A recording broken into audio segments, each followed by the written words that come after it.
Hey, Wrestle fans. You're listening to the Wednesday Night War Podcast, Episode 5. We almost lost it.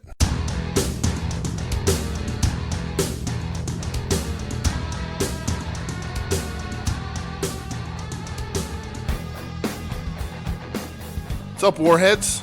Welcome to week 5? Yeah. Is this the fifth week of the Wednesday Night War? Oh, my God, that's going fast. Fifth week. That's crazy. All right. Well, Welcome to week 5. Thank you for joining us. I'm DJ. Hey, I'm Brett. Aha. Yeah. And we're here to talk about all things AEW and NXT. As you know, if you've been a regular listener.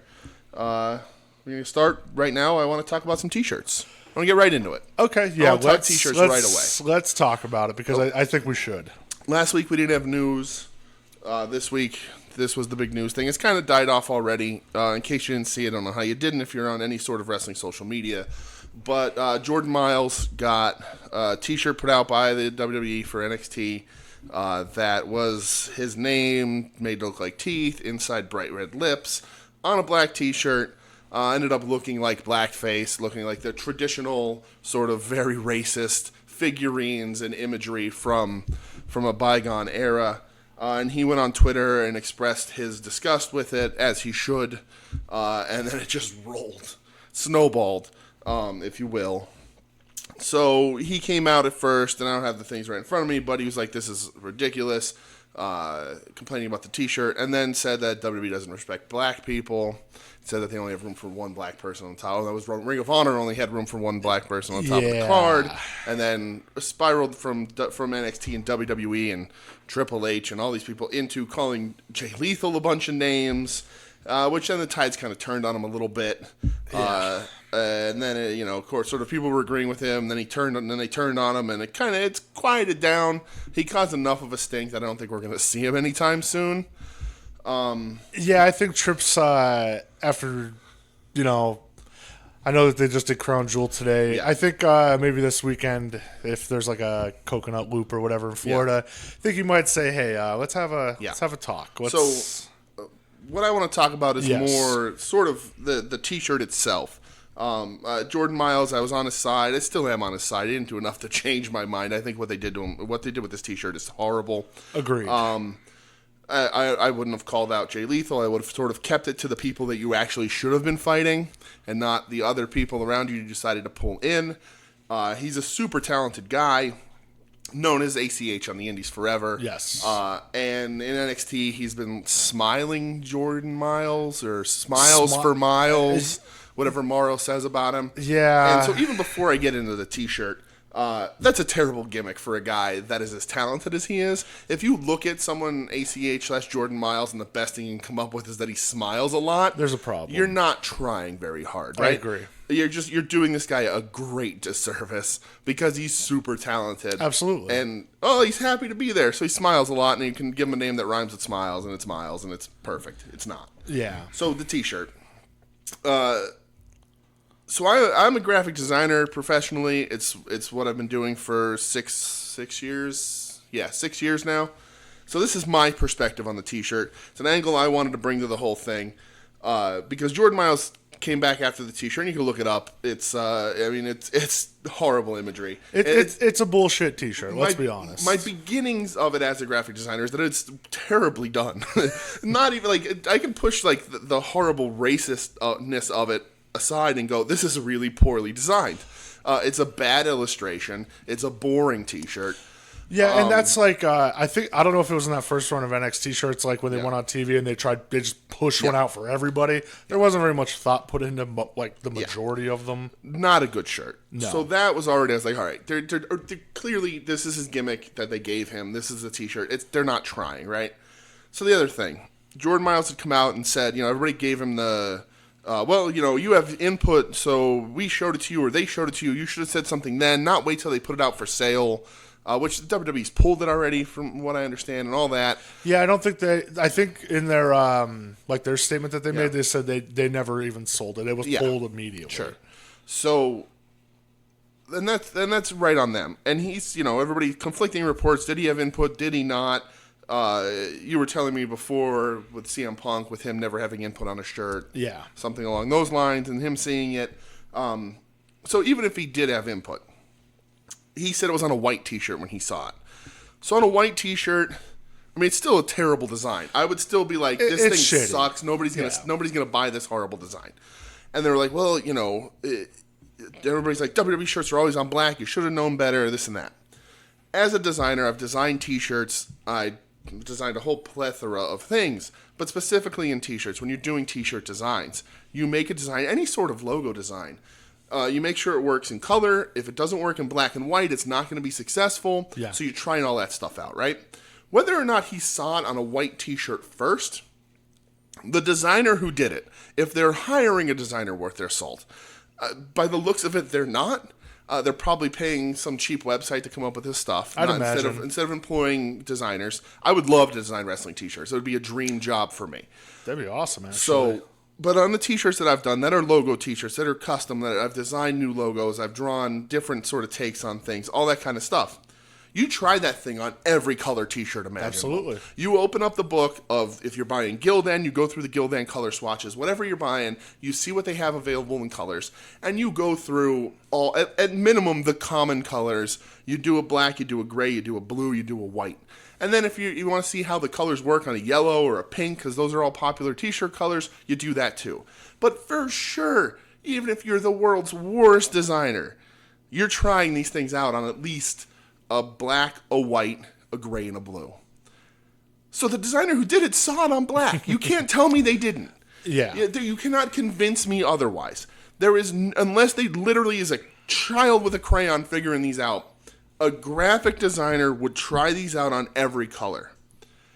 Also, knowing that it's going to go on the website in a color, you would try that out. There's no way you can convince me that the person making this didn't see it on a black T-shirt.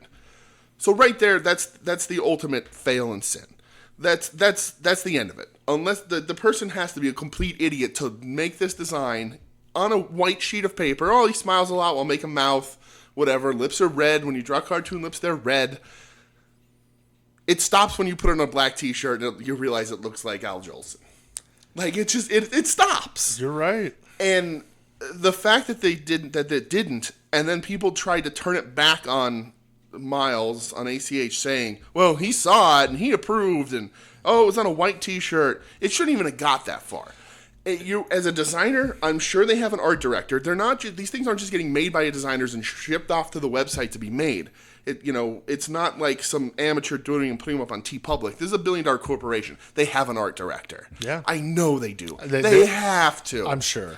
And the fact that if it made that far without any of them looking at it on a black T-shirt, or it made it that far with them seeing it on a black T-shirt and not realizing how terrible it looked, is 100% failure on WWE's part, NXT's part, whoever else they would feel to be involved. I don't think Triple H looks at the fucking T-shirts.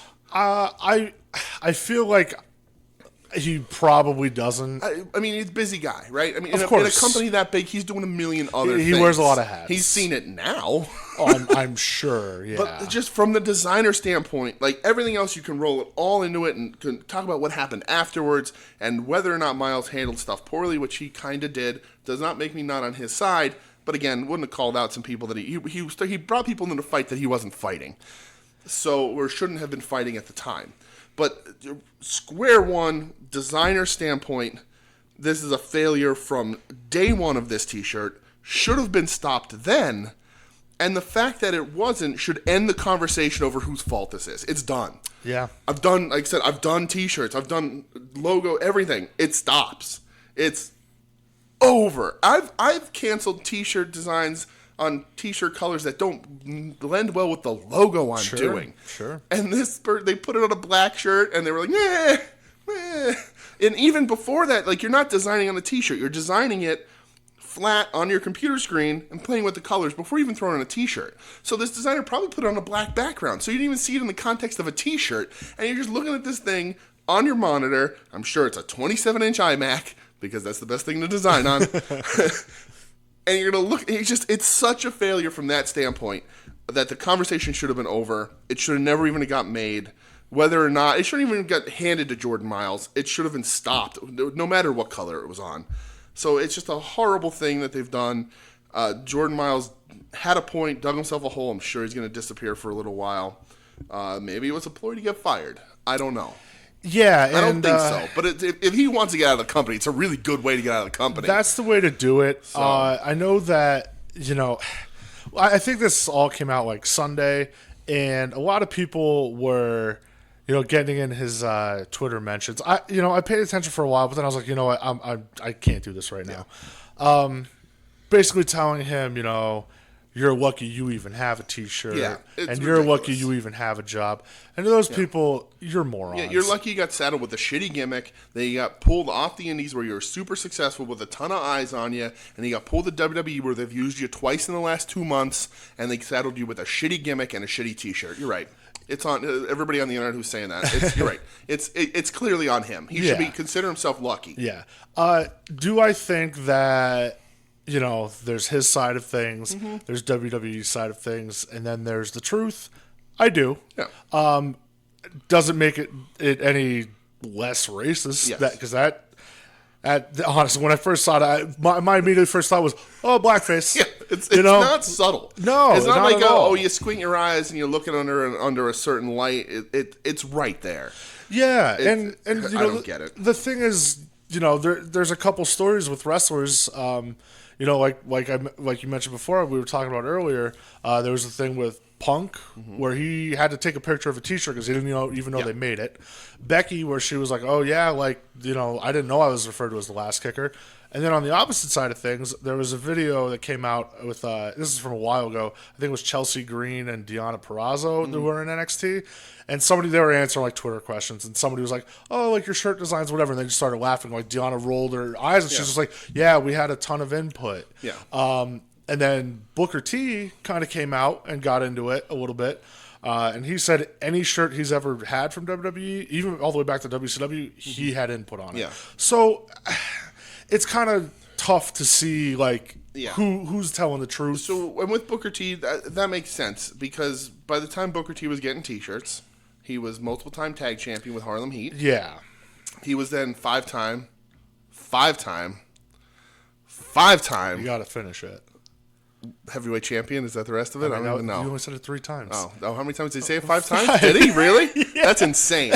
That's too many times. That is a whole other podcast I could have about Booker T wasting time on his promos.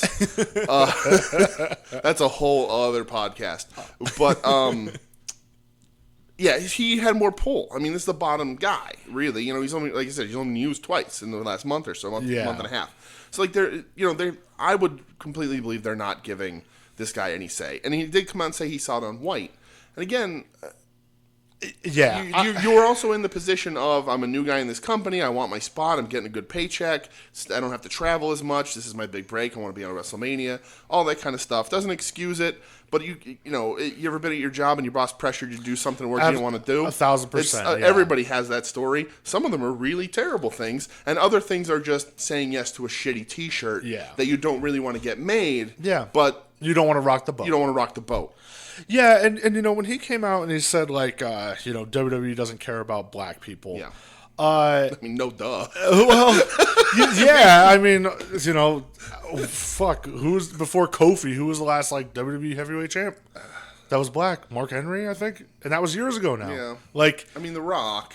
Yeah, but Mark Henry had it afterwards. Oh, that's true. Yeah, that is true. But it's like it holds some weight. Mm-hmm. I agree. Yeah. And like Booker coming out and saying some things about WWE and being positive.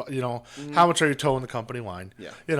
But I do agree. Like, don't start dragging people into it. Don't drag people into it. I'm all for you standing up for your values, and that's agreed. If I'm going to fault him for anything, it's that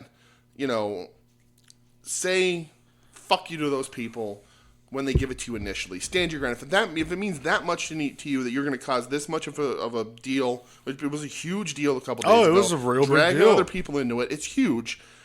Stand up right in the beginning for your values. I get everything else. I understand why you don't.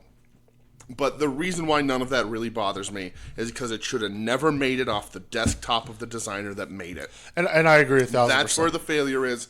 That's where the mistake was. That's who should own it.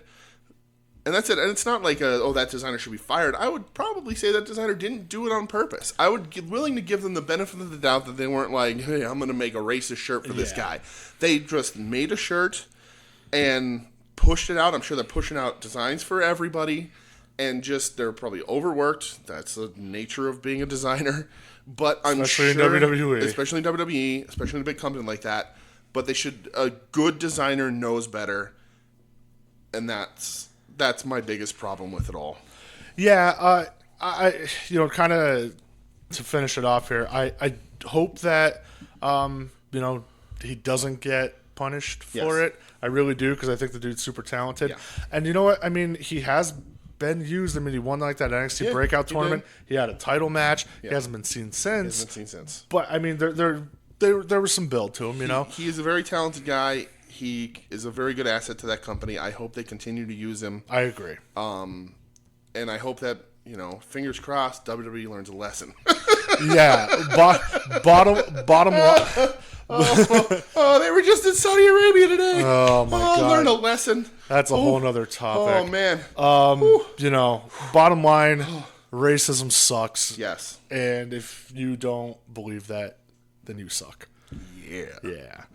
So we have some wrestling. Yeah, let's talk wrestling. Now that that's out of my system, I've been itching to talk about that. You're sweating. I am. It's because of all the wine I'm drinking. That is true. Yeah, I mean, before we went on the air, he chugged like half a bottle. I'm all riled up. It's just what it is. Yeah, and we just watched, what was it? In the Mouth of Madness. Mouth of Madness. So my head's still a little fucked up right now. Happy Halloween, everyone. Yeah. A Halloween episode. I should be playing like spooky music. Is this our Halloween? Yell boo at you. Spooktacular? Yes, this is a spectacular episode of the Wednesday Night War. This has 100% more ghosts than before. Spooky ghosts. Yes. So we're going to start off talking about AEW Dark. Wrestling. Dark, yes. I don't remember where they were last week, but we're going to talk about it. Britsburg, buddy. Oh, well. Britsburg. That's why I don't remember.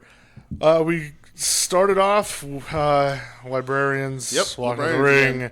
Coming out with sports teams, blah, blah, blah. Doing their sports team gimmick. Yeah. Doesn't make any sense. Yeah. It's super weird. He does it every week. Yeah. He did I was at the library, and the library said this, and it's like, why? And it's like, I went to the library to read your sports statistics, and they told me they weren't good. Yeah. And then Leva apologizes, and then we move on with the show. Yeah, and we're off to the first match. So we had Peter Avalon and QT Marshall. Yep. Which, is this gimmick to eat an apple? Yeah. He's like Carlito? He's from the Big Apple. Oh. That's what they said, and he eats an apple, and the letters on his jacket were an apple. Well, I don't see Sonny Kiss eating a concrete rose. Well, we're going to talk about that later. Somebody else tried to use that gimmick later on in the night. Okay. So going up against Sonny Kiss and Dustin Rhodes. Yep. Which, strangely, I like that tag Me too. team. It works. Everybody's like, the mismatch. I'm like, no, that really. Works. I think it's only going to benefit Sonny working with Dustin. Yep. Dustin needs to work with the younger, men and women. Yeah. They got the matching gear. I mean, it was cool. Spoiler alert for later, Dustin ain't working with anybody for a little while. Oh, okay. But so this went about 10 like minutes. That tag team. Yeah, Dustin and Sonny got the win. Yes. It's good. It wasn't bad. Took too long. Hey. The story was a little too slow. But it is what it is. It's a dark match show. It's pretty much what we've been getting for these undercard dark match. Yeah, outside of like a handful of matches. But I always love watching Dustin wrestle. I will always watch him work. Agreed. I'm with you on that. Next match we had was it a fatal 4-way? I guess we're calling it that. Can they call it that? Is that not copyrighted? We're going to call it a Four Corners match? I don't know. Maybe. We had Emi Sakura going up against Penelope Ford. The bad girl. Yeah. Even though her and Joey aren't a couple anymore, an item, and then he should second him to the ring. She's the bad girl. Her and friend of the show, Kip Sabian. Going up against Sadie. Is that true? Are you spreading rumors? Oh no, I don't talk in rumor and innuendo. Oh really? My friend. All right. Okay. Yeah. I didn't know that. Good for Kip Sabian. Yeah, good for friend him. of the show. Yeah. I was going to say good things about him later, so that's good. Yeah, exactly. Going up against Sadie Gibbs. Yep. And the fourth member of this match was Allie. There was weird cuts in this match. Did you notice that they seemed to have cut a bunch of stuff out? I kind of maybe wanted to mention this too during, and I should have mentioned it during the first match, but there was a lot of audio cuts in the first match, which makes me worried that people were maybe yelling some not so nice things. My audio was off the whole night for this show. Dark. I feel like there's weird cuts, and they do. I wonder. You know what? It wasn't. It was for NXT, so it was just YouTube that did that to me. But anyway. Okay, but I have noticed on Dark, like there's certain times like certain cutting things stuff for time, which I get that you know. They should just get better at it, so I can't pick it out. Yeah. So it went about 12 minutes. Emi Sakura got the win. Yeah. JR said that this match will go all night, and that I had night terrors because of it. Oh my god! No. Yeah. Just no. Yeah. I don't even want to talk about it. Just no. Sakura got the win. Good for her. Yeah. She's probably the most entertaining one in this match. She's Freddie Mercury. Yeah. Just no. Then we had let's just move on. Can we just go? Let's do it. Can we move on to the segment Cody Rhodes subtly buries the WWE for another week? Cody's weekly pat on the back to himself. Yeah. Interviewed MJF. His best friend. I'll tell you what. I thought this was actually really good. It was good. It was definitely the best one. Yeah. MJF has a story to tell. It gave like that. MJF, his gimmick, he's better than everybody, better than you, salt of the earth. And it kind of gave that like, hey, maybe people can kind of relate to him a little bit. Understand why he's so cocky. Yeah. Why he was pushed to that, talking about how he's the only Jewish kid in his school and on his football team. Yeah, and they called him Jew Boy. Jew Boy. He was picked on, whatever. And he decided he'd never let anybody bully him again. And he said that, like, I'm here and all those other guys are drug addicts. Yeah, he literally, it was funny because I had to beep out the name because he just said the name and he just goes, yeah, well, I'm successful and they're all drug addicts. Yeah. And Cody's just sitting there like, oh, Jesus Christ. So it was the best one. I hope they do more like that. I did enjoy it. Yeah. Main event. We had Jack Evans going up against Jimmy Havoc, going up against the man with the best damn theme music in all of wrestling. Get it on Spotify. Yeah. I Fell by Wiccaface Springs Eternal. It's on it. Like, it's fantastic. It rips. It's so really good. I must have listened to it probably about 10 times today. Yep. I sang it to you today. You did. That is true. Yeah, I'm definitely into it. Yeah, Darby Allin.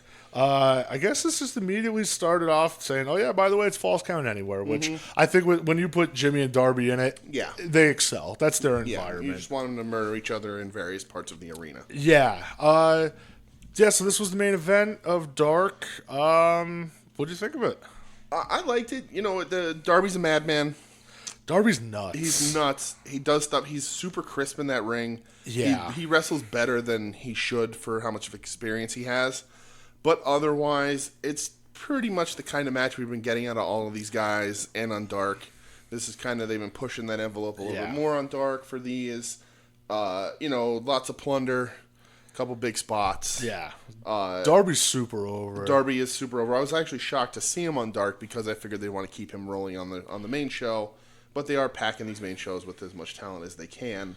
Yeah, I was kind of surprised. Like there was no continuation of like maybe him and Hager. Yeah, that's what I thought. They missed some opportunities across the show to kind of forward some of that stuff in small ways to build up. Yeah. But I liked it. It was fine. It was fun. Not like it's contender for match of the night or anything. But definitely the best match on Dark. Best match on Dark. It was good enough. It was fun. Yeah. Darby got the win with the coffin drop with the chair. By the way, yes. Fun enough for an hour on a Tuesday night. Yeah. After I watch NWA Power. What did I do on Tuesday night? I don't remember. Probably watched the 76ers. Did they play? No, but they did play last night. They did. That's true. That was the third show of the Wednesday Night War last night. Carl Anthony Towns, get these hands, boy. Put him in the ring. Ben Simmons choke you out. Let's do it. Ain't no bitch. Put Chuck Taylor in Joel Embiid's corner. We'll talk about that because it warmed my heart. heart. They were in the Minnesota Timberwolves, right? So let's get Brock Lesnar because he's from Minnesota. No, I don't want that. No, you don't want that to happen? Okay. No. All right, well, let's move on. Let's talk about wrestling. I could go on to a whole... This isn't a Philly sports podcast, so I won't trash Minnesota too bad. AEW Dynamite. Week 5. Yeah, week 5. I thought the show started out awesome. Yes. With the Mox promo? Well, the thing about Mox complaining. Yeah, and that was kind of like backstage. You can make this lights out because I'm going to beat your boy. Yeah, and I liked it a lot. I thought that was a nice touch. But officially now Mox and Omega's going to be lights out. Which I guess is going to close the show. Yeah, I would assume. Yeah. Yeah. I'm fine with that. Yeah. I think it'll be good. It's weird They're going to try to kill each other. Pack so quickly, but well, we'll address because it's all going to intertwine. I think it will. Yeah. Go ahead. So Shivani's at the airport. Up rolls Cody and Dustin, and they're getting off their private jet. Yep. And I think I forget who it was. I think it was probably Trevor Dame on Twitter, which he's the best Twitter going in my opinion. Making heat right there. I mean, he's fantastic. I think you all have the best Twitter, all of you. Well, you should go follow him. He said, "Oh, I'm getting real big, like Ric Flair, Mean Gene, Starrcade '83 vibes," and I'm like, "You're damn right." Dustin gave Cody that like hug and kiss on the forehead, which is kind of awkward. Well, and then Tony and Cody got in the limo and started driving to the arena, which immediately for me, I was like, oh, this sucks. We're not going to have Shivani on commentary the whole show. Like, damn. Yeah. First match we kicked off with was the Hangman and the Spanish sex god himself, Sammy Guevara. I forgot that Jericho called him that. Oh, that's so funny. I did not. I'll tell you what, right off the bat with Guevara, glad he's not wearing the panda head. Didn't get it. Don't like it. Yeah, like still on his. He should be like the cocky. Panda head's weird. Yeah, I like what he's being. Yeah. Calls himself best in the world or best ever or something. That's his like everybody moniker. Calls himself best in the world. Everybody does. That's true. Yeah, but anyway, your name's not Bryan Danielson. Yeah, so he's representing the inner circle. Yeah, and Hangman representing the Elite. Is he technically an Elite member? Yeah. Okay, all right. He just doesn't associate with them much on the show. No, and I think it's okay. Like get him kind of away from those guys a little bit. Officially an Elite. Yeah. Hangman got the win over Sammy. I thought it was a really good opener to start the show. It's the best match either of these guys have had in AEW so far. You didn't. See, like for me, I thought it was Hangman Pac when Hangman wrestled Pac. Yeah. I thought that was better. I think Hangman looked better in this. Well, they made him look like a powerhouse, and against Pac, I know they're more even, but he did. He looked like a powerhouse. I think what stuck with me was a few weeks ago when it was probably JR compared Hangman to Barry Windham. Yes, and I was completely appalled, and I still am completely appalled. It's just you just don't go throwing around that name. I agree. But name carries a lot of weight. I think with maybe say, oh, he looks like Kendall Windham. Oh no! But what about Bobby Duncan Jr.? But I think if they got him like for real, like not like a manager, but like for real a behind the scenes mentor.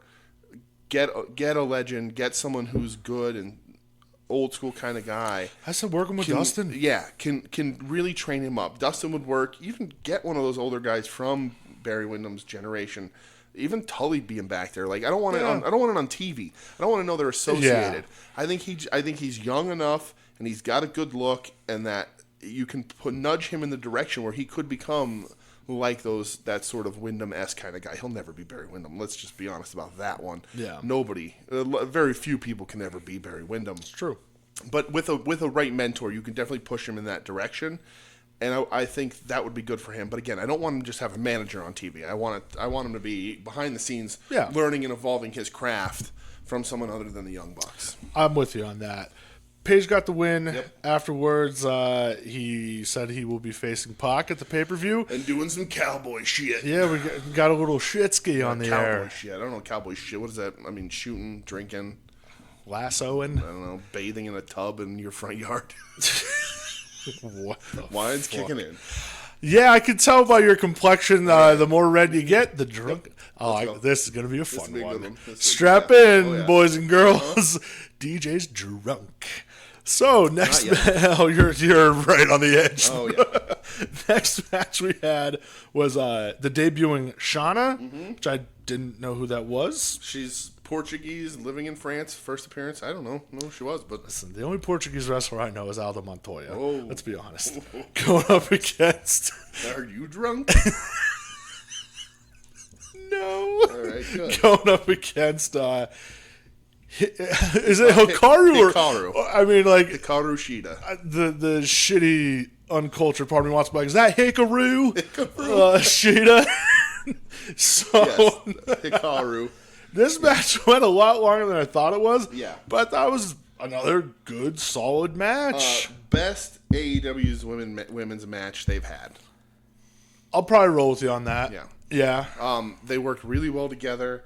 The leaping knee that Hikaru did on the outside from off the chair was really gross. Did you know that she has a U.S. bank account now? Oh, I did, yeah. Thanks, Jim Ross. Was that Excalibur that told me that? I don't know, but I know she has a U.S. bank account now. She lives in the U.S. Yeah. All right. Yeah. Well, good for her. Yeah. I think she's great. And I haven't made my decision yet, but this is in the running for my match of this show. Okay. I don't think I've made my decision yet either, but we will get into that. See how hyped I get when we're talking about them. But I really like this match. This is what their women's division should strive to be. Yeah, and particularly with how strong NXT's is. Oh yeah, this was a really good match, and I liked Shauna. I even called them both out on Twitter because I liked the match so much. Oh, good. Yeah, I definitely thought this was it was really good. You know what I liked about it too, like the crowd. Like I don't think they were super familiar with Shauna or we've seen Sheeta once. Yeah, but as the match went on, like they're popping for the falsies and they're getting more into it. And I'm like, really crisp. They had the crowd. The stuff was tight. It was a very good match. Yeah, keeping up with the AEW women's division. We had Brandy worshiping Satan. Yeah, it's kind of hilarious to have her in this role when she's also at the forefront of the company. I was like, this is going to be really hard to explain at dinner. Yeah, because just last week or the week before, we saw Cody being really stressed out at home about the title match coming up, and she was like, maybe that's why she's turning to the dark side. Listen. I'm not the biggest Brandy Rhodes fan as a wrestler, or as anything really involved. And maybe she's a really good brand officer. But if they can turn her, Brandy officer, shut up. Get it right. I did not say that on purpose. I'll buy you the T-shirt for Christmas. Okay, thank you. I'll wear it. If they make her like Kevin Sullivan, where people legit think she's Satan. Like give her some sort of face paint that makes her look like a Satanist, and make her like the same gimmick as Satanist Kevin Sullivan. She just has Aja Kong as her muscle, who is some sort of under her satanic spell. I'm all in. All in. Can we move on? Because I'm gonna be stuck there. We can move on because otherwise that was terrible. Except for the fact that I'm glad that we're gonna see Awesome Kong again. That's the only other positive part. Everything else just was the drizzling shits. Dana Brooke was here? Oh, that's your favorite wrestler of all time.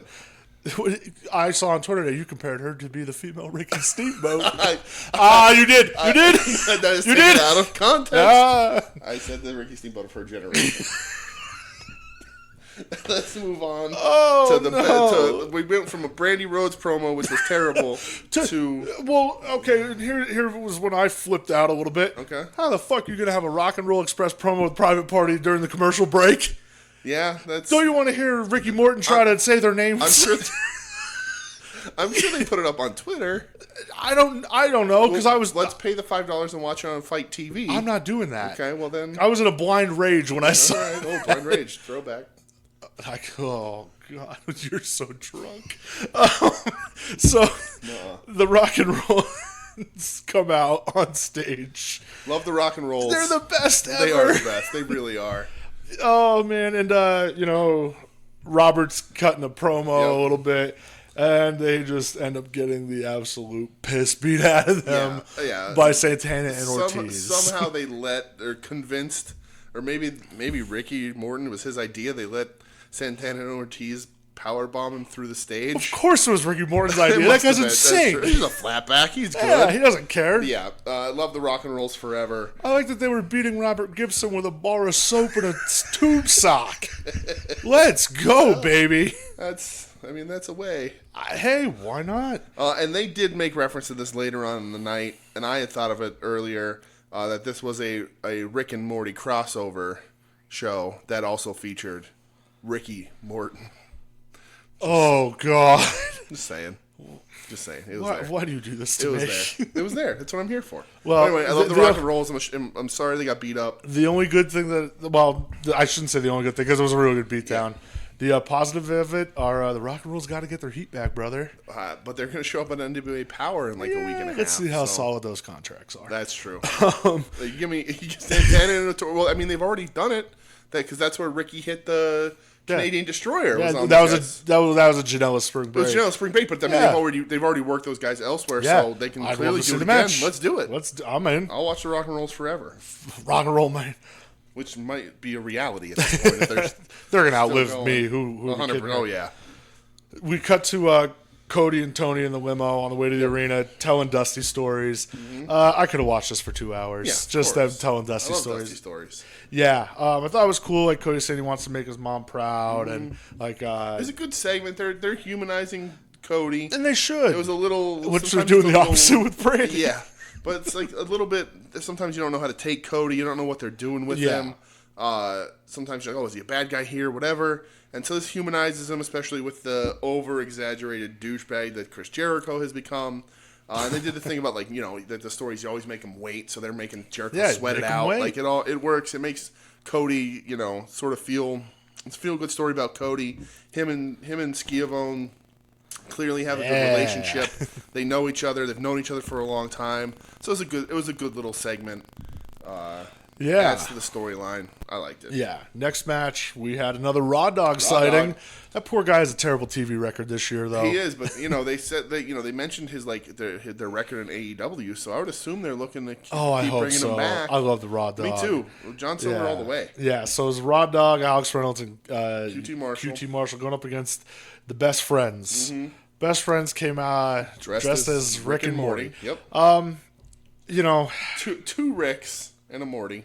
Yeah. If you know the show, that makes sense because the Council of Ricks. Yeah, seeing the Orange Cassidy dressed up as Rick was like super surreal to me. I'm just this is what we're doing. Yeah, this is weird. This is weird. I know a lot of people were just kind of shitting all over it. I don't know. I like Rick and Morty. Like, I've seen worse crossovers in wrestling.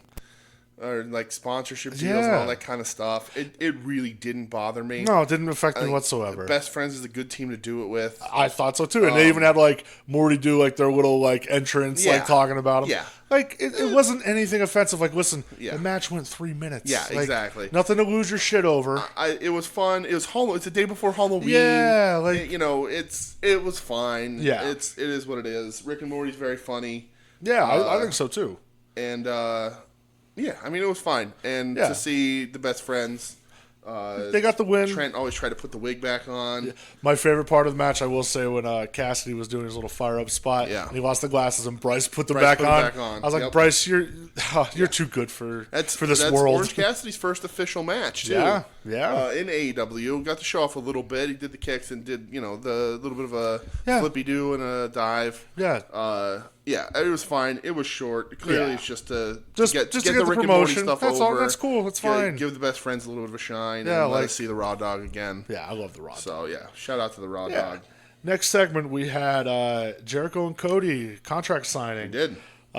Jericho looking like the biggest asshole in the world with that jacket. That bright purple jacket. With that face. It works, though. It's what he's... he knows he's it. He's exaggerated. I mean, he's still... I would hope that he's bought multiple sets of the contacts that he wears because those eyes are not changing. I mean, he kept those glasses on for a long time. When he took them off at the end, I was like, all right, he's still got the contacts in. He's keeping it true. Yeah. The reverse red, turn the whites of his eyes red contacts. Yeah. Innovator. So really. they jogged back and forth, signed a contract. Boring. I mean, I thought it was fine. I did kind of honestly, but I did kind of honestly like that it wasn't the typical breakout into a brawl between them. Jericho teased it a bunch. Yeah. Like Cody pulled him in tight to be like, hey, like I'm not fucking around. Yeah. And then Jericho goes, oh yeah, pay attention. And we go to the parking lot where Jake Hager is beating the shit out of Dustin. Yep, poor Dustin. Yeah, they did the Jake Hager low blow spot that happened in his fight. Like, you ever see him fight undefeated? I'm like, he just had a no contest because he kneed a guy in the balls 3 times. And he said, "Oh, I think he faked it." Yeah, okay. Try getting knee in the nuts. Come on, brother. Good job, buddy. They did the arm break angle. They did. Which Dustin's out. They said spiral fracture. 4 to 6, Really? I think, or 6 to 8. They said today. Yep, it showed the cast on his arm and everything. Yeah, You can wrestle with a cast. Oh, absolutely. Cowboy Bob Orton did it for exactly. 40 years. Yeah, I thought it was definitely like callback to like Horseman on Dusty, Yeah, like you know, like of course, and I love it, you know. Jericho called Scavani called Shivani Schiavone too, which was a great little throwback for me. Yeah, like it even was like what was it when Arn and Sabisco, didn't they do it to Wyndham too? Like they broke his hand like that. Mm-hmm. So I mean, hey, if you're gonna like worship that stuff, I'm fine with it. That's exactly. Cool. I'm cool. There's a wise man that I know, and he once said, "Copy an A, get an A." And that's what they're doing. Yeah. That's what it is. Who's that wise man? His name is Todd Roker of the Long Box Heroes podcast. Not of a Todd's with wrestling. Okay. Yeah. Yeah. I thought it was another good angle with these guys. That's 2 weeks in a row. Yep. They're building it right. It's good. I like it a lot. Yeah. Then next match was coming up. It was the Hybrid 2 in front of the show, Kip Sabian, going up against the Elite, and Kenny had that like weird entrance where they kind of like reference like New Japan and Kota Ibushi a little bit, and like the thing kind of looked like the lion. Yeah, and I know like a lot of people are saying, "Oh, where there's smoke, there's fire." No, I don't. I'll believe it when I see it. Where there's nerds, it's weird. it was weird. Like but honestly, my initial thought was, "Oh, is this like Dark Order?" These are the guys that I think probably still laugh at the "your base all belong to us" old meme thing. Like it's just, I don't know. I didn't get it. I was just confused. It went on too long. Yeah, if you come out with a deal with New Japan in this, that's great. Yeah. But like otherwise, you're just teasing it. It seems kind of lame. Just move on. Yeah. It was like trying to tease Ibushi and all that. Yeah. And then Kenny came out dressed as I don't know. I don't know. I even asked it on Twitter. I'm like, can somebody please tell me what this is? I think it's like something from Super Smash Bros. I don't know. I saw people talk about it, and I didn't have the energy to look into what it was. Same. But the Bucks came out as Ken and Ryu, which that I get. Yeah. So this went like 11 minutes. Elite got the win. I'm not surprised. No. So going into this match, on Twitter a little bit, I was talking about how Kip Sabian came out, cut a promo, I think, and like talked about on his social media that the name the Elite is on the line in this match. Oh, okay. And he said if we beat them, we become the Elite. And I was like, I kind of like that as a stipulation. Yeah. Like, get me more interested in the Bucks and Kenny as a team by going around and saying, like, if we lose, we're not the Elite anymore. It's like their own 6-man tag titles. Yeah. But that wasn't real. It was just whatever. He was just having fun. And there's no way that Kip Sabian and the Hybrid 2 are going to beat Kenny and the that Bucks. wasn't happening. But I do like Kip Sabian a lot. The Hybrid 2, I can take or leave. Yeah. Jack Evans is fine. And Helico does not do it for me. Same. At all. Couple notes. If the Bucks continue to dress up like they're doing, do you think they make it a requirement that the costumes are characters that have headbands? Well, let's just say a certain member of that team was doing some moves last night, and I'm going, oh, buddy. Yeah. And also, at the end of the match, JR said, if you can't beat somebody with 3 super kicks, rethink your game plan. And I was like, JR, you're more right than you think you are. Yeah, that's true. I know JR, he's been catching some flack for some things he's terrible and miserable and some things he's said. Yeah. And feels like he needs to stick it to Vince McMahon in some way for not wanting him to be around anymore. Yeah. I don't get it. I don't know. I know there was like one like goofy ass spot in the match where I was just like, all right, Bucks are getting back into that. Everything's choreographed where they like each member of each team hit a moonsault after they like. I was just like, all right. Actively shits on, and everybody's talking about it. He actively shits on the product, and then calls out stuff like, "Oh, that's not how wrestling's supposed to be in my day," and he's still like praying at the altar of Bill Watts, and I don't get it. If you don't like your job, move on, pal. I agree. He's made enough money. Shivani's doing a better job. He's the star of that. doing a better job. Yeah. It's nice to have you there. It's nostalgia to have you there. But if you walked away, I don't think anybody would care. Yeah. I get that you're sad and that you lost part of your life when your wife died. It's course, horrible. man. It's terrible. I don't blame that. I don't blame you for that. But if you're not having fun and you're going to take away from the product like you seem to be trying to do, just walk away. Yeah. You can do other things. Make the guest spots on Raw. Do his podcast that he does every week, and that's fine. Go to Oklahoma games. Yeah. and that's it. But yeah, let's move on. Afterwards, he's not as bad as Morrow. Oh, wow, we'll get into that.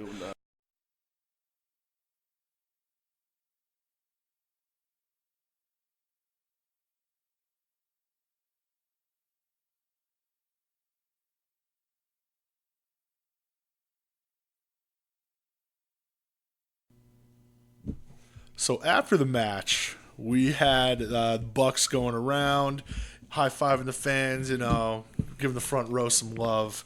They ran into two fans that were wearing the Rick and Morty masks. They wouldn't let go, and they started just absolutely beating the piss out of them. That's why you don't give Rick and Morty masks to the fans. That is true. Santana and Ortiz. Mm-hmm. That seemed to be the running theme tonight, was them beating up tag teams and attacking tag teams. That's great. Makes them look like killers, I think. Hey, we're willing to strike at any point. Yeah. And then you had I think it was Ortiz just screaming, "We the best" again.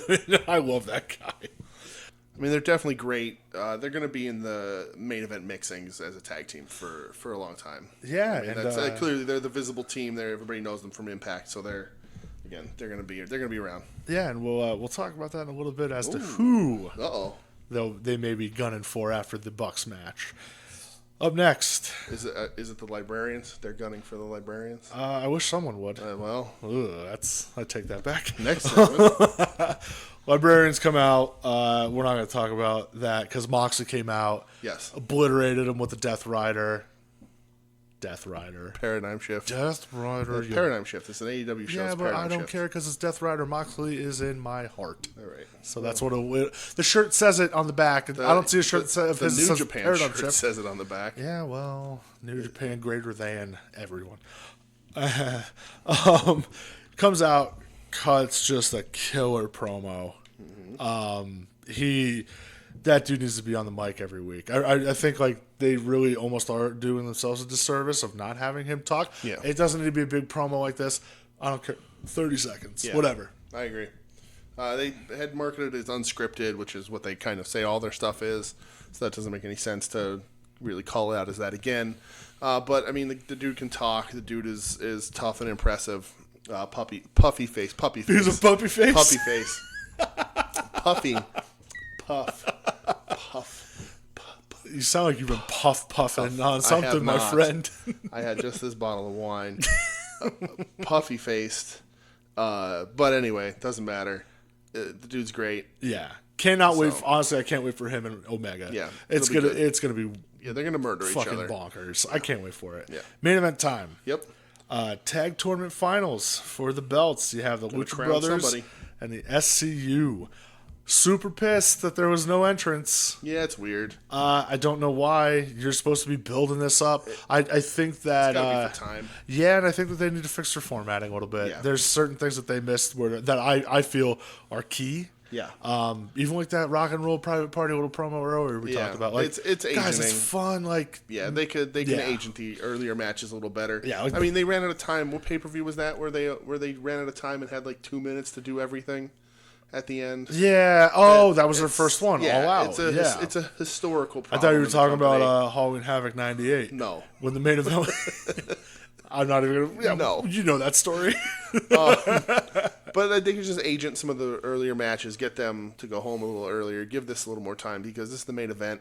It's the first time you're crowning a tag team champion. It's important. It's a big deal. It was a huge tournament. You would think they would get big, crazy entrances. You would think. All that. But I'm sure they did for the crowd, but they were at a commercial break. Yeah, which was a bummer. But they'll work that out. They went about 13 minutes. Okay. New tag champs, SCU. Yes. First time tag champs. Surprised. Sure. Very surprised. I did like the finish with the roll-up, though. You're 100% right when you say Lucha Brothers are the best. Best tag team in the world. There was, like, specific parts with Rey Fenix where he was doing, like, I think it was, like, some springboard shit. Mm-hmm. And there was, like, 3 kids in the front row, like, younger kids, just being, like, whoa, like, all in awe. Turn around to mom and dad and be like, oh, my God, this is crazy. It felt like watching the Cruiserweights again. Yeah, that dude. At our age. Yeah, the Rey Fenix, particularly for me, reminds me of that prime mid-card WCW Rey, Psychosis, Rey versus Ultimo, Chris Jericho, like Ray, Eddie. Yeah. That era of those guys, like he's that smooth. He does that crazy stuff. Ray Super Colo. I mean, listen, he's not on Super Colo's level. maybe Ray El Dandy. Oh, who are you to doubt El Dandy, my friend? He's won the Lou Ferrigno lookalike contest. So, but they're impressive. They're the best tag team in the world. Pentagon kind of does the little bit more of the bruiser kind of thing, which I think is good. Offsets them. Ray does some really crazy stuff in that ring, and they're totally fun to watch. Surprised SCU won it, but maybe Lucha Brothers going back to AAA, or maybe they're in demand around the world. They don't want to put it on them. Yeah. Or it could be a homegrown thing. SCU. Sure. SCU can cut promos. And they can't. Well, yeah, Luchas can too. They don't need to. Their ring work does all the talking for those dudes. Yeah, but I had said a few episodes ago, Scorpio Sky's performance in the match where Daniels got hurt and being jumped before is one of the best performances I've seen in a long time in a wrestling match. So they're definitely deserving. They're very good at what they do. I agree. As long as Kazarian stops almost killing himself. Yeah, that outside bump he took when he landed on his head. I'm just like, oh, brother. Yeah, not good. Let's not do that anymore. Like, I get it, shit happens, but God, dude. You're 70. Stop. Yeah, I get it. Yeah. So that was the end of AEW Dynamite for this week. Mm-hmm. One thing I do want to touch on AEW related. They had a big press release this week about the upcoming Cody Jericho match at Full Gear. Yeah. Well, Full Gear, we have one more Dynamite. One more Full Gear. Yeah, we're on the road to Full Gear. So we got to figure out how we're going to handle pay-per-views full on throttle this to Full Gear. I have an idea. We'll talk off air. All right. Yeah. Okay, that's good. They announced that if there's going to be a time limit draw. For 60, because it's 60. It's 60 man, please minutes. don't let Chris Jericho do 60 minutes. I just can't do it. The fact that they're putting this stipulation on there makes me believe that that's what they want to do. No, I don't know that I could do it. I wasn't a big fan of it when Omega was doing it in New Japan. No, and that dude is a much better, or at least entertaining. I mean, a better wrestler, but more entertaining wrestler. Yeah. And even though he went a really long time did he go an hour with Jericho over there? No, but he went over an hour and a half with Okada one time. It's just ridiculous. I don't think anybody wants to see it. Maybe I'm sure maybe somebody does, but I personally don't get it. Don't. I hope they don't. Yeah. I think it's a bad move. I like the idea of the judges, but the idea that you can even make me worry that Chris Jericho has to wrestle for an hour, unless that's 45 minutes of inner circle interference. Well, a lot of shenanigans and plunder, my friend. I can't. I don't know that I can do it. Yeah. So I do have a question I want to ask you. Okay. So they announced that there will be 3 judges, which they have not named. Okay. I hope they wait till the show to do that. Let it be a surprise. So my question to you, realistically, keep in mind StarCast is in Baltimore that weekend. All right. Realistically, who would your 3 judges be? Okay. So my 3 judges. I mean, I don't know how they're going to handle this. I don't know if they're going to try and bring in legitimate sports people. Like, they're like, oh, wrestling's a legitimate sport. That'd be really weird. Like, if Rich Eisen or somebody walked down. I don't know. What if Gardner Minshew's there? If Gardner Minshew's there, 100%. Where's Full Gear at? Baltimore. Okay. So, like, Ray Lewis, no. Joe Flacco. Joe Flacco's in Denver, brother. Well, I know, but he's a Raven for real. No, that's not going to happen. It's going to be wrestling people, right? It better be. And if they don't do with StarCast, it's going to have to be legends. I don't think they're just going to do like a Billy Gunn kind of thing with their agents. Whatever. Oh, so Jim Crockett? Jim Crockett. He's going to be at StarCast. It's going to be Jim Crockett. No. So I'm going to think about it for real, and I'm going to go sort of them taking a Cody-sided judge, a Jericho-sided judge, and a down-the-middle judge. All right. I like this concept. Right? Let's work it. So for Cody, and Cody has a connection to just about every wrestler in the world, I'm going to say Double A. On A to Thea. Okay. So, I mean, Arn and Dusty against each other for most of their careers, but they're still the tie. It's the tie. There's the tie. Yeah. He knows him. He's known Cody forever. Backstage, they're friends.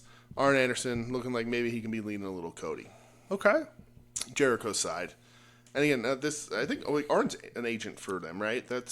That's not why I'm picking him. But I don't know if it's one of those somewhere. Unspoken things, kind of like, Conrad Thompson. Sure. Not AEW employee, Conrad Thompson. The other guy I'm going to pick is definitely employed. Yes, we do. Because it's Dino Machino Stinko Malenko. Okay. I mean, we've seen him kind of come out to break stuff up. Yeah. But I'm going to put him on Jericho's side. Wrestled Jericho a whole bunch, had some really good programs with A Jericho. lot of history there. But they're still friends, right? Yeah. So he'll lean a little more towards the Jericho side. Yeah. So that's one for Cody, one for Jericho. And right down the middle is known StarCast guest. It's been announced. Okay. Oh, if you steal this. Having a panel. Everybody's excited. If we go to StarCast, like we had talked about maybe doing. Very tentative. I don't know if we will. Yeah. But like we talked about. That'd be kind of interesting. This man is someone we're going to want to go see on his panel that he's sharing with a buddy of his. Oh, boy. And this man is going to call this right down the middle because he's a man of the law. Okay. He's a man of fairness. He's a man that will not favor anyone because he's programmed not to. Calling it right down the middle is Sting's buddy RoboCop. You son of a bitch. Sting's buddy RoboCop is going to slowly walk down that ramp, take a seat. They'll have to reinforce the chair because RoboCop's heavy. It's a lot of metal in RoboCop's ass. I'm so mad that I didn't think of this. And RoboCop's going to be right down the middle if they need him. Because that's the only fair way to do it. They call it right down the line. He's an officer. I 1,000% thought you were going to go with his buddy. No, Sting's not. No. You son of a bitch. No. What does Sting have to bring to a wrestling match that RoboCop doesn't? You know what I mean? I'm not going to argue that. I'm not going to argue that Plus, at all. what if somebody in the arena happens to get accidentally locked in a cage? That is true. And they need RoboCop to get him out of the cage. Who else there can rip the bars off a cage? A real I'm so cage. mad at myself for not thinking You of should that. be mad at yourself. You jerk. All right. I'm mad at you for not thinking of that. That's all right. Who are yours? Go ahead. Give them to me. So I'll go off the same kind of model that you did. So RoboCop's partner Murphy. Oh my God. No. Unless he's making an appearance in StarCast. Kurt Wood Smith, villain of first RoboCop. Red Foreman. Listen, Red Foreman should be on everything. His real name's Kurt Wood Smith. I definitely didn't know that. I know you didn't. Thank you. So my guy for Jericho, it kind of loosely ties, but still sort of does tie. 90s WCW stuff in the Land of the Rising Sun, and because he's going to be there doing a panel that I'm dying to go to, the Great Muta. Okay. All right. That is probably my personal favorite wrestler ever. Morrow Called him Don't. Modu. Why do you have to do that and make me not like him sorry. more? I'm sorry. He's the Pearl of the Orient. I know. All right. damn we'll it. get there. We haven't covered anything. No, we will get there. 4, Cody. Mm-hmm. And again, this is me kind of dream booking maybe a little bit here, because I don't know if he's going to be in the area, but if I would love it, Mr. Anderson.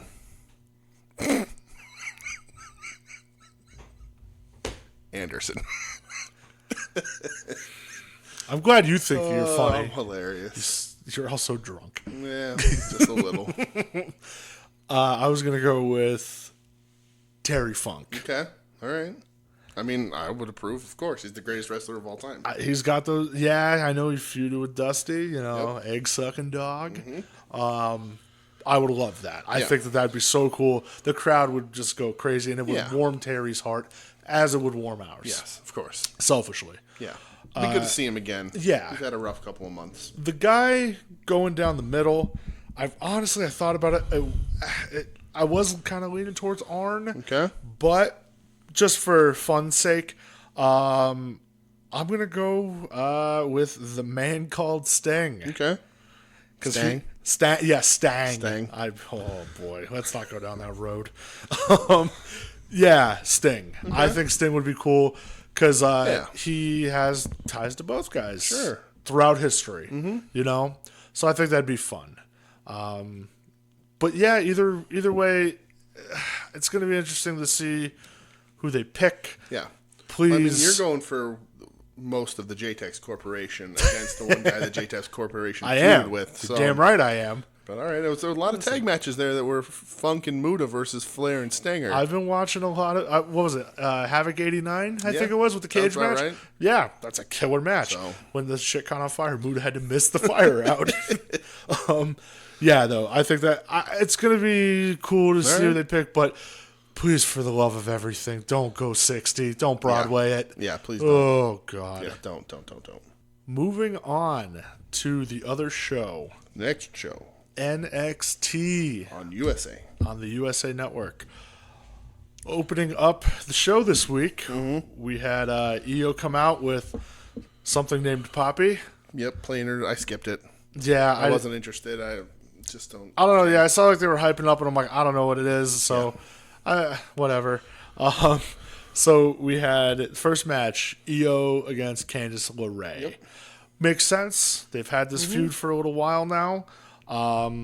Went about 13 minutes longer than I thought it would. Yeah. Io got the win. At this point, I feel it's expected. I think she's a little higher up in the pecking order than Candice is right now. Yeah.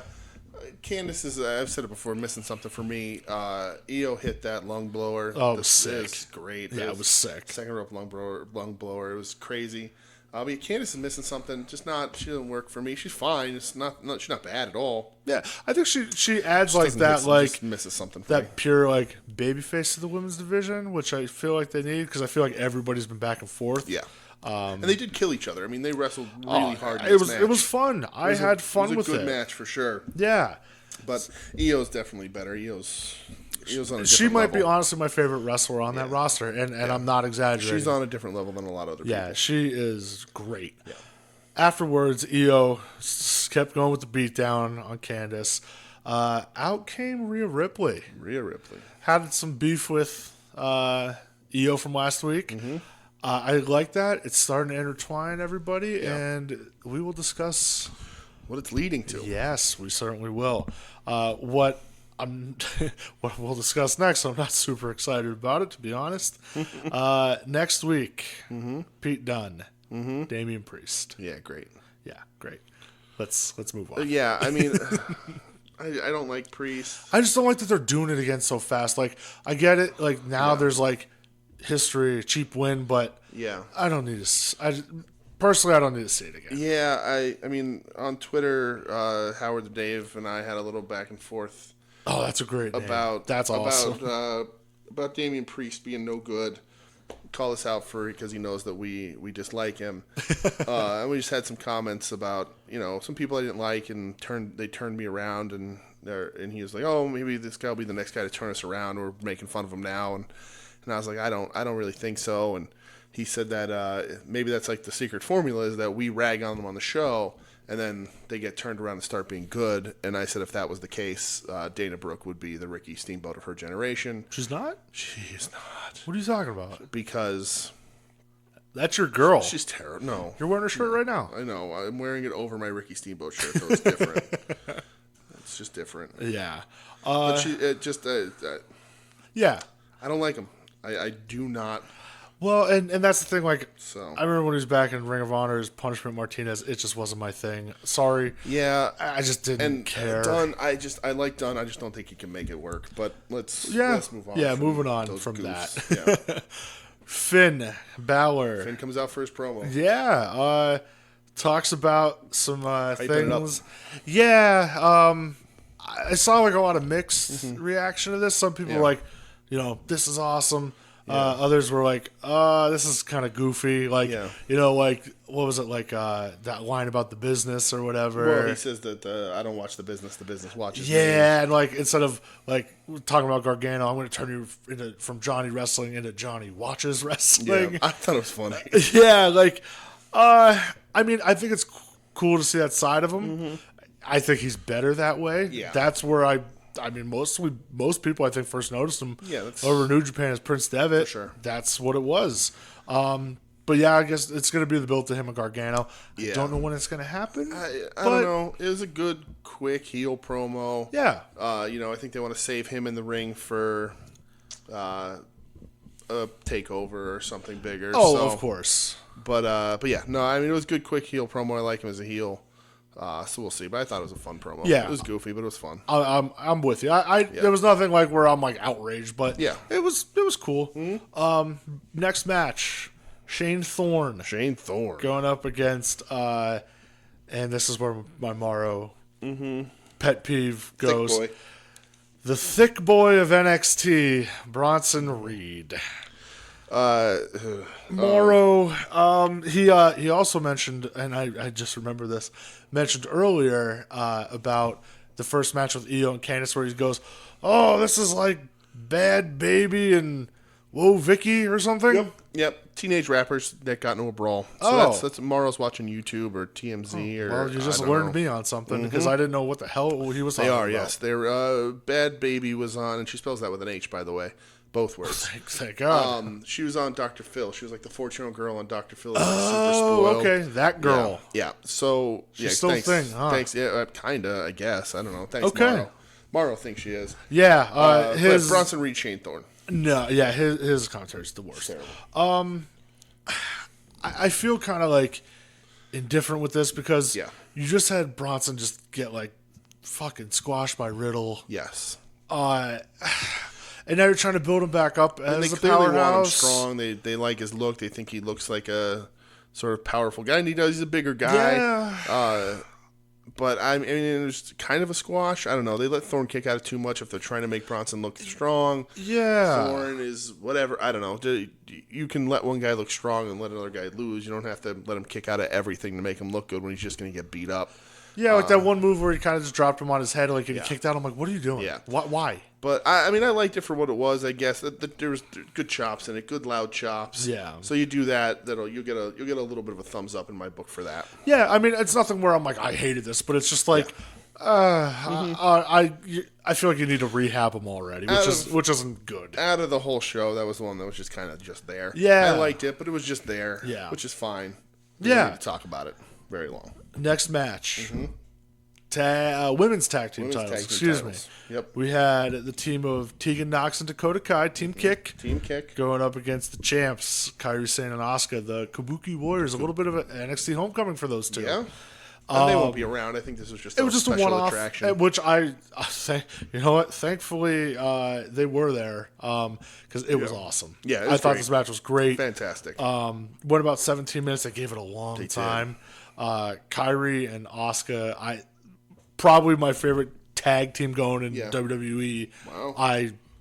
That's like one of the main reasons why I still pay attention to Raw and SmackDown is for their stuff. I love like what they're doing with Asuka with the green drip on the face and like Kairi's like some evil pirate or some shit. An evil pirate now. That's exactly what she is. I mean, I liked it a lot. I like Kai and Nox had matching gear. When you're a tag team, you need to have matching gear. Yeah, it looks cool. Team Robot Knee, as I call them, because they're rebuilt better, stronger, faster.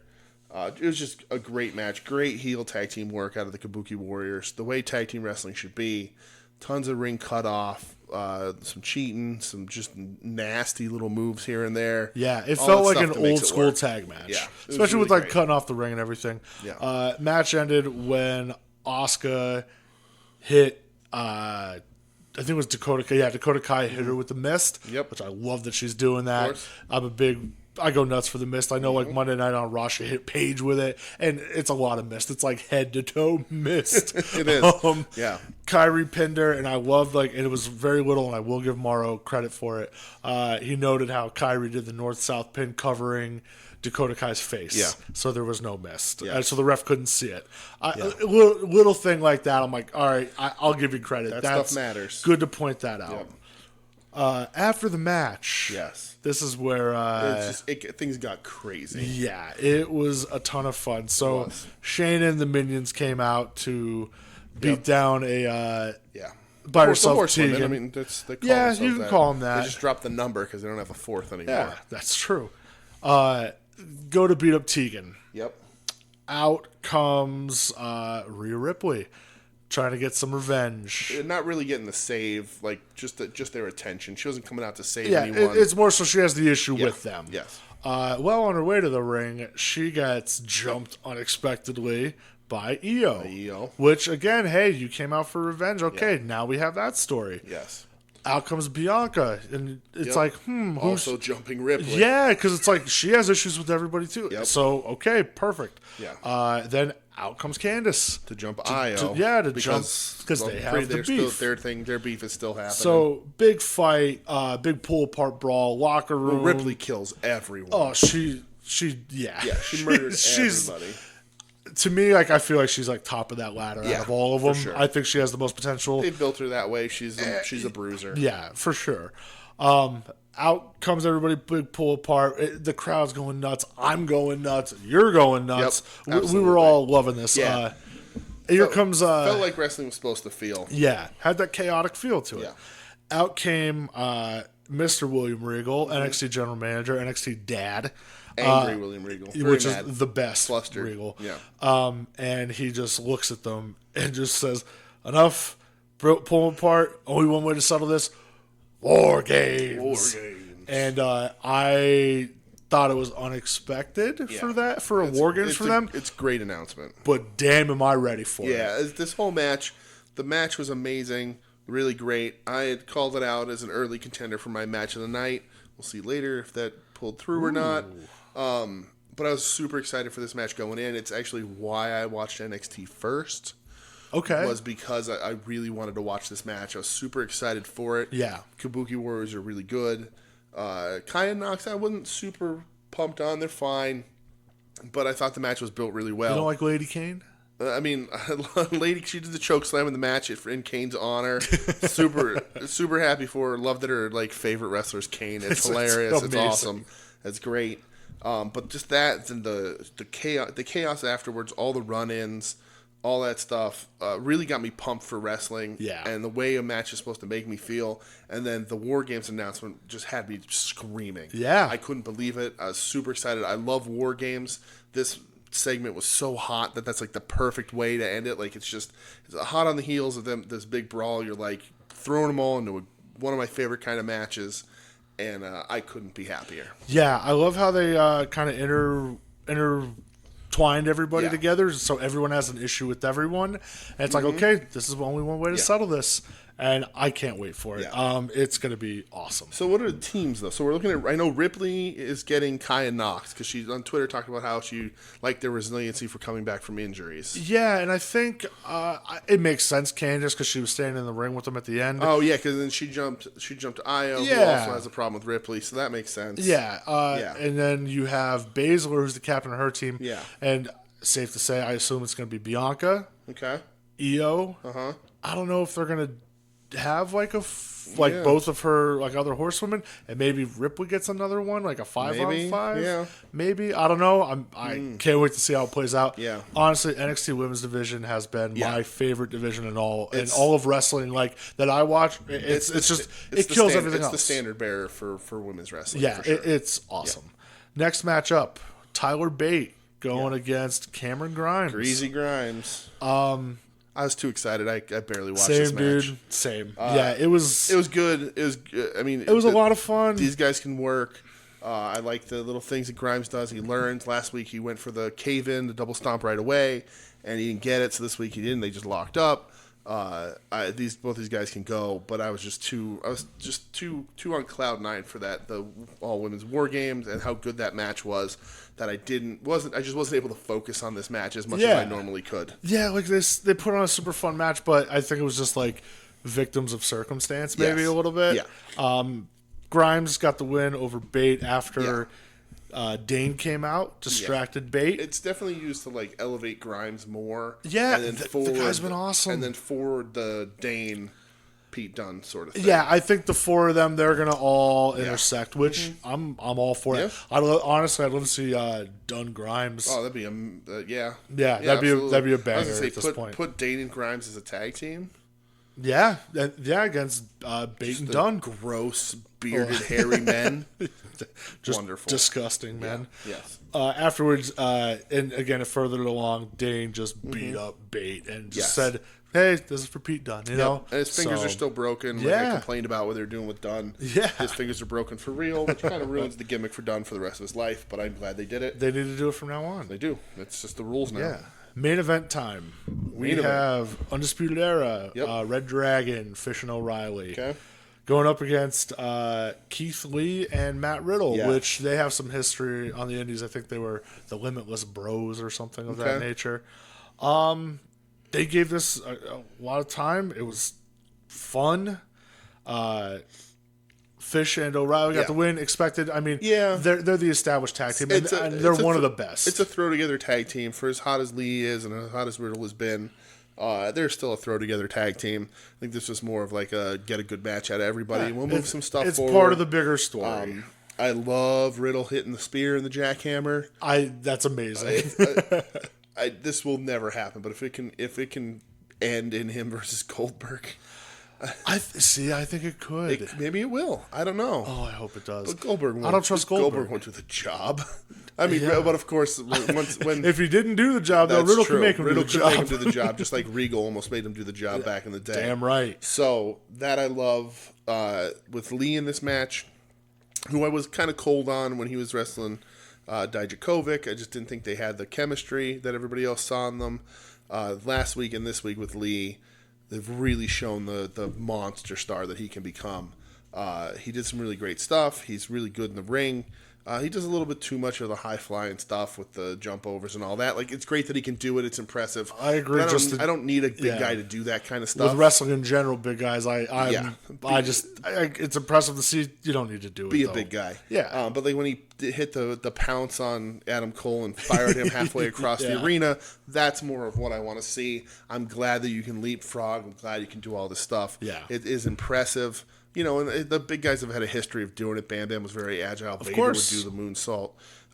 But like, I don't need but to Vader see it. would also beat the shit out of exactly. you. Like, so I would rather see that. But these last 2 weeks with Lee have really turned him around on me. And he's by no means my favorite guy, but I see what they saw in him these last 2 weeks. Which is, I think with us watching these, like, especially with you, like, because I know you were tuned out for a while. Yeah. Your opinions are going to change on people over time. That's just how it is. Afterwards, Undisputed Era just beating them up, which was expected. They've been doing that after anything with the Undisputed Era. They all come out and beat whoever up. Pack mentality. I like it. Sure.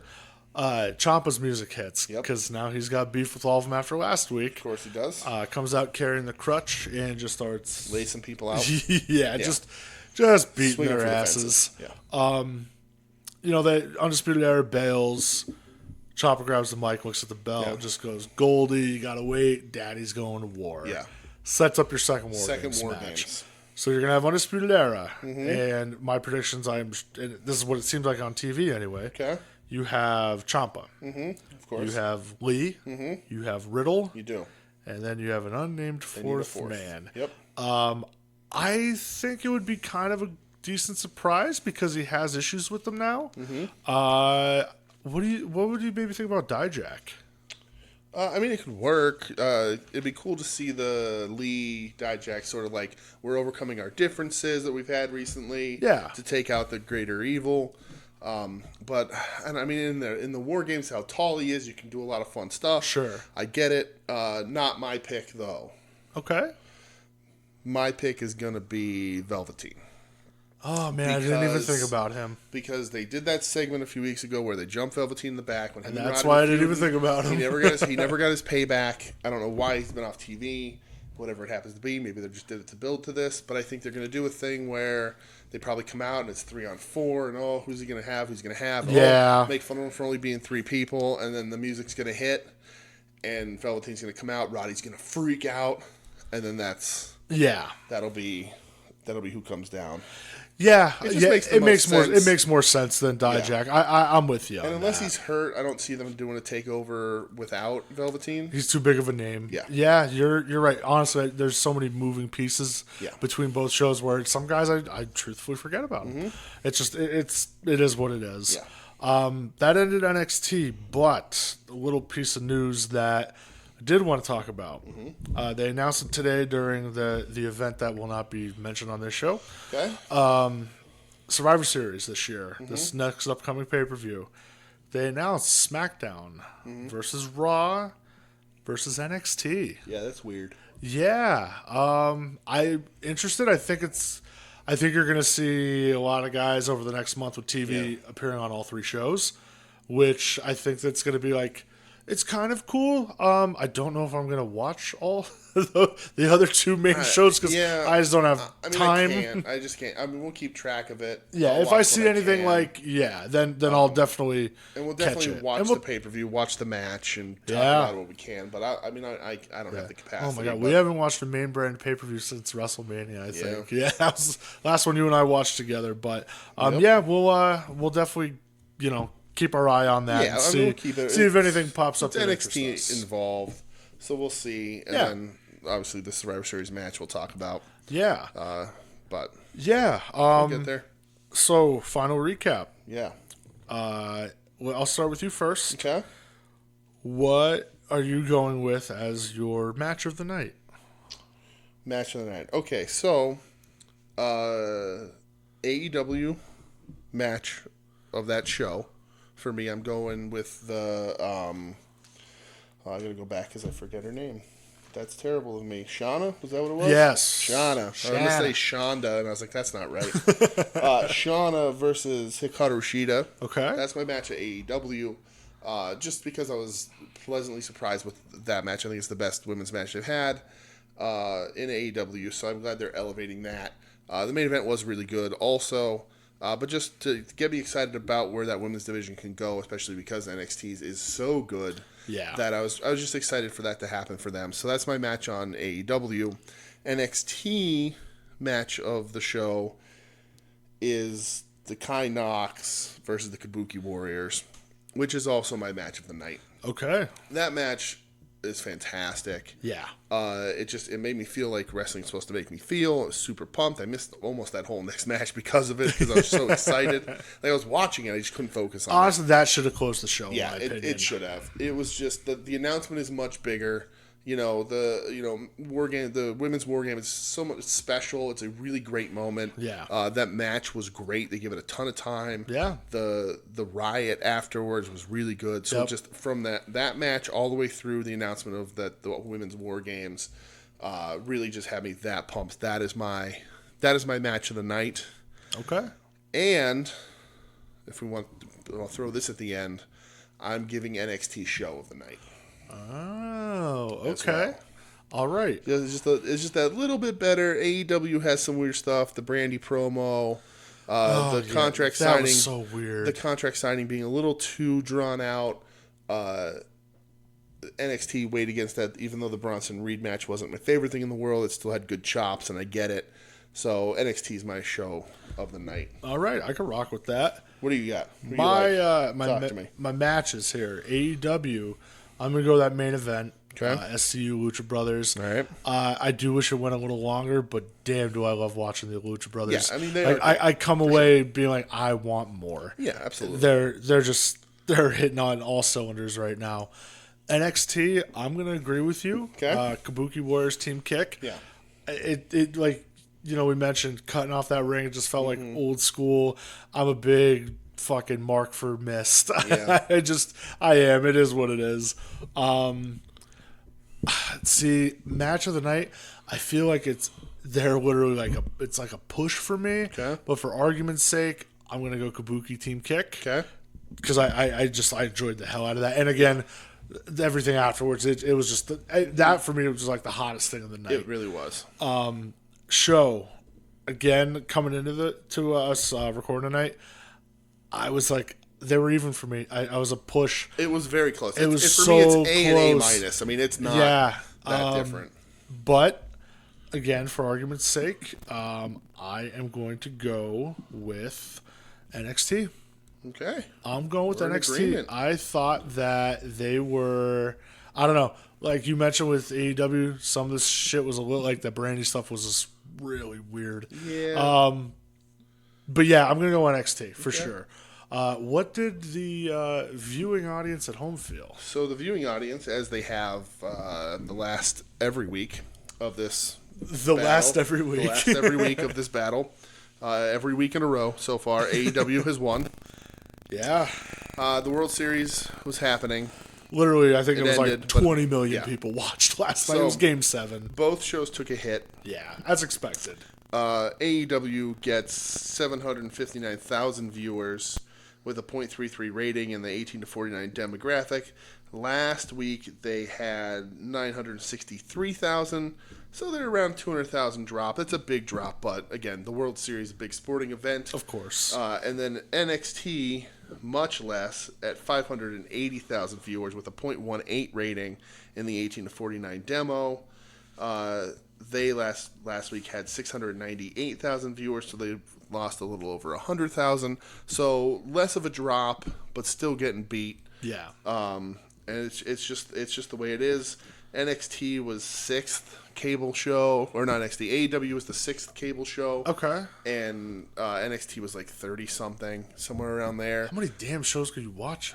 There's a lot of shows. I guess TV. so. Yeah. So that was pretty far. You know, it's the usual. It's American Horror Stories, your so on and so forth. They're always up there. Yeah, on your top. South Parks. Yeah, Basketball's back. Yeah, but some show on MTV at number 5. But yeah, I mean that's just the way. Like I said, it's every week in a row so far. AEW's winning. So that's what the fan base thinks. But I mean, it'd be pretty split down the middle on who had a better show. It's definitely not because NXT's putting on worse shows, except for that one week when they put on a terrible show. Yeah, I feel like almost like the ratings this week, you knew what was going to happen. Yeah. If both shows were going to be down, way down. I mean, it's Game 7 World Series. Yeah. Most of America is watching that. Right. It is what it is. It is. It's definitely. It's just what happens. Yeah. All right, so they'll probably both go up next week. Yeah. But I mean, that's it. You got anything else other than social media stuff? No, I think good? pretty good. Yeah. Right. Big shout out to soon to be named network. That is where we are housed on. Away from home. Yeah, that's at STBN Network on Twitter. Yep. What's their website? Do you have their website? I don't know. I think it's just soon to be named network.com. Yeah. If that's not it, we'll figure it out. Google it. We'll make it. Hit the Google. Google will tell you. The Google will tell you. For us, you can find us at Wednesday WarPod on Twitter, and apparently you can add on Facebook and find us that way. So Wednesday WarPod on Twitter and the Facebook. I haven't been Facebooking too much. We don't use Facebook. It's just something missing for this sort of thing. I agree. But it is there. So give us some likes. You'll just get the posts from when the shows go up. That's all we really do on it there. You can check us out, our Podbean, the guys who host us. That's WednesdayNightWarPod.podbean.com. You can email the show at WednesdayNightWarPod@gmail. Questions, concerns, changes. Concerns. Not comments. We're going concerns. Concerns, yeah. If you're concerned for either of our health or our well-being, shoot us an email there. If you're listening to this, you've already found us. But tell your friends. Tell your friends. Give them a listen. And they can find us on a ton of platforms. You can find us on a different platform if you don't like the one you're currently listening to us on. We give you options here. We're on the iTunes. Please rate and review. Word of mouth is really the best sort of marketing for these kind of things. I like the organic growth. So tell your friends. Give us a listen if you like us. Hopefully you do. So we're on the Spotify, we're on the Stitcher, we're on the Google Play, we're on the iHeartRadio. Boom. All over the place. And because I promised it last week, like I've done in the past, I'm going to surprise you, Brett. I've been listen now. I've been watching the email like a hawk this week. Yeah, and every time I've gotten an email, I've hidden it or deleted it so you don't see it so I can still pull this off. You're such a dick. It's all right. After this week, there's not really anywhere else I can go. We're also now on TuneIn Radio. Okay. Which I have no experience with. But I've heard. But I found it on a list of like top 10 things you should put your podcast on. Okay. And after this week, we're on all of them. So that's good. We're also on Podchaser, which is sort of a... I saw that email. You didn't get that by me. Well, that's all right. It's like a collection of podcast things, and you can rate and talk about them there. It's like a podcast community kind of thing. We're there. You can find us there. And then the big one, the one that I know you didn't see, that I didn't tell you about. That Are we on terrestrial? We are. We're signed with SiriusXM. No, we're not signed. Fight Nation? No, not Fight Nation. We are now on the YouTube. Like, you may ask yourself, how does an audio podcast get on the YouTube, which is a video platform? Found a little program that will take these shows, once I upload them, automatically convert them to a wavelength sort of video still, but like you can see the waves move up and down with our logo in the background. I definitely just did a look around your kitchen because you said YouTube, and I'm like, is he fucking recording me with a video? What the hell is this? Or is this a video podcast now? I did think about doing that because you didn't have my permission, sir. Yeah. The things that I do read say, oh, it's a really good thing. People like to see it. You're not going to like to see this. Trust me. Speak for your damn self. You're not going to like to see either of this. My hair is impeccable. Your hair is impeccable. But yeah, so YouTube, it's really hard to find because YouTube is just a dump for everyone's content. But if you get really specific on the search, probably down the episode title, we're in there somewhere. Only one episode up, just last week's. Have to figure a way to backlog it and get back to at least episode 1. Yeah. But at least last episode, and hopefully this episode will go up probably about a day or so. I don't know how fast it works. Okay. But it's just another good spot for us. People trying to get eyes. So sneaky. That's all I'm doing. Trying to get eyes. Trying to get ears, I guess, and eyes if I'm on YouTube. So damn sneaky. But yeah, so you can find us. We'll tweet all that stuff out. If you're looking to get personal with us on the Twitter. I thought you said we were going to get physical. No, personal. You're drunk. You can talk comics with me. I don't know, all that other crap. More wrestling, different wrestling. I'm at The Dooge, which is TheDooge. I'll talk whatever. Let's be friends. Where they can find you, Brett? So if you want to talk to me about Big Van Vader... Okay. Or if you want to talk to me about the Philadelphia 76ers beating up on fools. Or how much you love the band U2. Or the wrestler Edge. I hate you so much right now. You're taking my love for the Sixers and you're throwing that crap in there. Don't be a jerk. Sorry. They're 4-0. Joel Embiid beat up a man. Ben Simmons choked out a man. He did. He only tried to thumb his eye out. Yeah, ain't no bitch. Wrestling move like a Piper move. See, it all intertwines. It does. It's true. It intertwines. Pro wrestling is everything. So Joel Embiid's going to tag up with Diamond Dallas Page. Don't tempt that because I'll fly to wherever that's happening. I don't care. Dally, if you're listening. Look that up. Well, my Twitter handle is at BrettXEdge. Told you. 570. I'm going to have to change it to stop this because I can't live with myself. With you thinking that, with the listeners thinking that I like you too. Well, you do. Sunday Boy Sunday is a good song. Oh, that's all right. You're all right. Thanks, pal. Enough of you. Enough of you. All right. Enough of you. You've hit that point. You've hit that point. End this show before something happens. All right, I will. Thank you, everybody, for listening. Honestly, we really appreciate it. And I'm going to leave you with a little pro wrestling. Let's go.